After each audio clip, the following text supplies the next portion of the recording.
Hello అండి అందరికీ welcome back to my YouTube channel.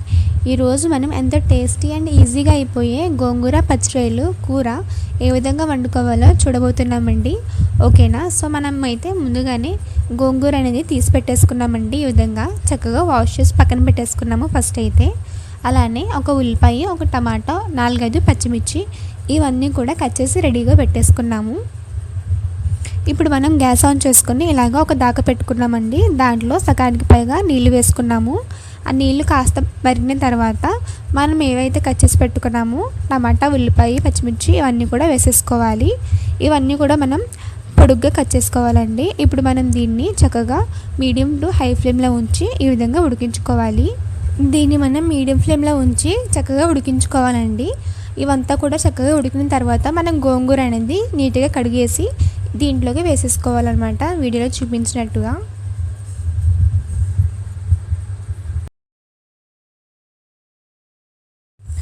గోంగూర కూడా వేసేసుకున్న తర్వాత అంతా కూడా మీడియం టు హై ఫ్లేమ్లో ఉంచి చక్కగా ఉడికించుకోవాలి. మనకి గోంగూర అనేది కంప్లీట్గా ఉడికిపోవాలండి. ఇప్పుడే చూస్తారు కదండి, ఈ విధంగా గోంగూర ఉడుకుతుండగానే మనం దీంట్లోకి కాస్తంత పసుపు అలానే కారం కూడా వేసేసుకుందాము. పసుపు కారం కూడా వేసేసుకొని అంతా ఒకసారి చక్కగా కలిపేసుకొని అంతా కూడా బాగా ఉడికించుకున్నాక మనకి గోంగూర అనేది ఈ విధంగా ఉంటుందండి. ఇప్పుడు మనం దీన్ని కాస్త చల్లారిన తర్వాత పప్పు గుత్తితో ఈ విధంగా మెల్లగా రుబ్బుకోవాలండి. సో ఇప్పుడు మనం తగినంత ఉప్పు కూడా వేసేసుకుందామండి. ఉప్పు కానీ సాల్ట్ కానీ ఏదైనా మీ ఇష్టం అండి. సో నేనైతే కల్లుప్పు వేసుకుంటున్నాను. కల్లుప్పు తగినంత చూసుకొని వేసుకొని చక్కగా మళ్ళీ ఈ విధంగా పప్పు గుత్తితో ఒకసారి ఇలాగా రుబ్బుకోవాలి. ఫైనల్గా మనకి ఈ విధంగా ఉంటుంది. నెక్స్ట్ టైం చేయాలంటే మనం గ్యాస్ ఆన్ చేసుకొని ఇలాగ ఒక మూకుడు పెట్టేసుకోవాలండి. దాంట్లో ఆయిల్ వేసుకున్నాము. ఆయిల్ కాస్త హీట్ అయిన తర్వాత మనం పచ్చిరొయ్యలు ఉంటాయి కదండి, నేను ముందుగానే నీట్గా వాష్ చేసి పెట్టేసుకున్నాను కొంచెం పసుపు వేసి. సో ఇలాగ మనం నూనె వేసుకుని అది కాగిన తర్వాత మనం దాంట్లోకి పచ్చిరొయ్యలు అనేవి వేసుకొని చక్కగా వేయించుకోవాలి. అవి వేగుతుండగానే మనం దీంట్లోకి వెల్లుల్లిపాయలు కూడా వేసుకోవాలండి. కొంచెం ఒక 4-5 రెమ్మలు వెల్లుల్లిపాయలు తీసుకున్నాం మనం. ఆ వెల్లుల్లిపాయలు కూడా తీసేసుకొని కాస్తంత ఆవాలు, జీలకర్ర ఇవన్నీ కూడా వేసేసుకొని అంతా కూడా చక్కగా వేయించుకోవాలి.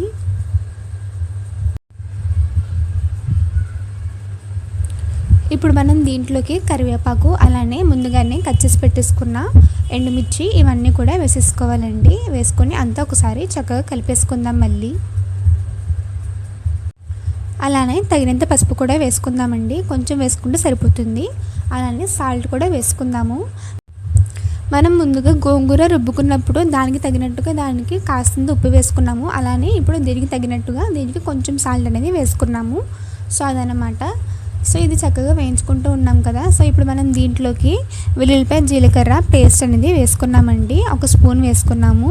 అది పచ్చివాసన పోయేంత వరకు ఇలాగా చక్కగా వేయించుకోవాలి. మళ్ళీ చాలా సింపుల్ ప్రాసెస్ అండి, పెద్దగా ఏమీ టైం కూడా పట్టదనమాట. సో ఇప్పుడు మనం దీన్ని ఇలాగ చక్కగా వేయించుకున్నాం కదా. దీంట్లోకి మనం ఇప్పుడు కారం అనేది వేసుకుందాము. మీకు స్పైసీ ఎక్కువగా కావాలనుకుంటే ఎక్కువగా వేసుకోవచ్చు కారం అనేది. కారం కూడా వేసుకున్నాక అంతా ఇలాగ చక్కగా కలిపేసుకొని మనం ముందుగానే ఉడికించి పెట్టేసుకున్న గోంగూర అనేది ఇప్పుడు మనం వేసేసుకోవాలండి. కొంచెం వాటర్ వేసుకున్నాం మనం. కావాలనుకుంటే మీరు వేసుకోవచ్చు, లేదంటే వద్దు. ఇప్పుడు మనం దీన్ని చక్కగా కలిపేసుకొని మీడియం ఫ్లేమ్లో ఉంచి ఒక 5 నిమిషాల పాటు చక్కగా కలుపుకోవాలండి. అంతేనండి, గోంగూర పచ్చిరొయ్యలు కూర అనేది రెడీ అయిపోయింది. చాలా ఈజీగా ఉంటుందండి. ఓకేనా? సో ఈ వీడియో కనుక మీకు నచ్చితే ప్లీజ్ అండి లైక్ చేయండి, షేర్ చేయండి.